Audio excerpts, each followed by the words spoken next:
Hello, Smith Bulldogs. If you're watching this, we have probably gone to virtual school, so welcome. What we're going to go through today is some of our online resources. We have a bunch of databases and e-readers that are available to read online. So if you're looking for some more reading material or you have to do some research, we're going to show you how to do that. So first off, the first thing you need to do is make sure that you have signed in. So you want to look up in the corner here on your Google Chrome. If you haven't signed in, you can click on this little icon here. There'll be a little person and you can sign in.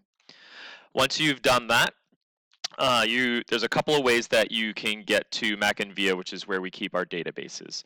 One way that you can do that is by going to the Smith ePortal. If you type into the search bar, Smith ES Portal, the top hit is for our school's web portal, and there's a lot of good resources on there. We're going to go to links. And then you can see right here, there is an icon for Mackinvia, which is where all the databases are stored. There's some extra information in here too for logging onto Mackinvia. If for some reason your Google login isn't working, there's some information about what you can use to get on. And there's also some information about how to find the school if it asks you for which school you're signing on to. Another way that you can get there, I'm going to leave this up for just a second on the screen, and you can pause and go write it down if you want. But here is a shortened link that you can type directly in that will bring you directly to the Mackinvia login.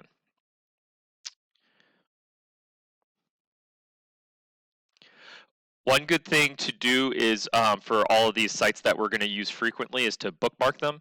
And if you are logged into your Chrome, you'll be able to see your bookmarks if you set up your sync. So all of the bookmarks that my students have been using are right up in here. That includes the ePortal, and you could add Mackinvia on there too. All right, so once I click on Mackinvia, it'll come in, and there's a login with your Follett account, and there's sign in using Google. So I'm just going to click sign in with Google. And because I'm already signed on through Chrome, it already has my information. I don't have to re-log in or put in my passwords or anything like that.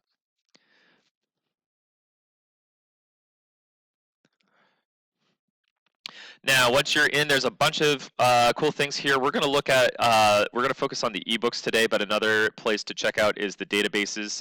There's a lot of different information about different topics in there. Today we're going to look at eBooks.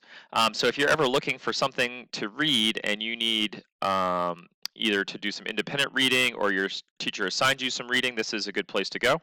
And when you first get to the page, there'll be a bunch of books that are already there, but what you're going to want to do is go down into this area here, and that way you can search more reliably for what you're looking for.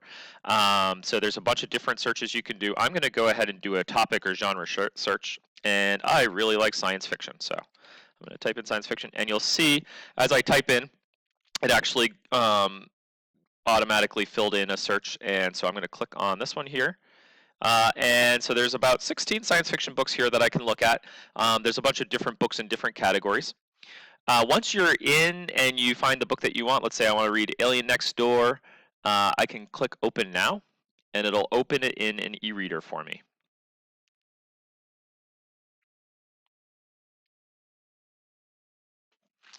And this e-reader is pretty easy to navigate. There are little arrows on the side here that let you go through page by page.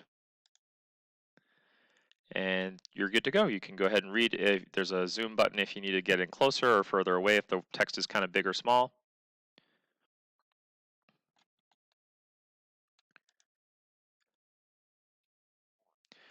As you can see, there's also a read aloud. So if you want to listen to it read to you, you can hit the play button here. And there's a couple of other tools, like you can bookmark so that you can save your spot. So hopefully this will help you as you're looking for books to read online. Maybe you've run out of interesting things to read at home, or you just need something new, or you're looking for something specific. So check out Mackinvia, and thanks for watching my video.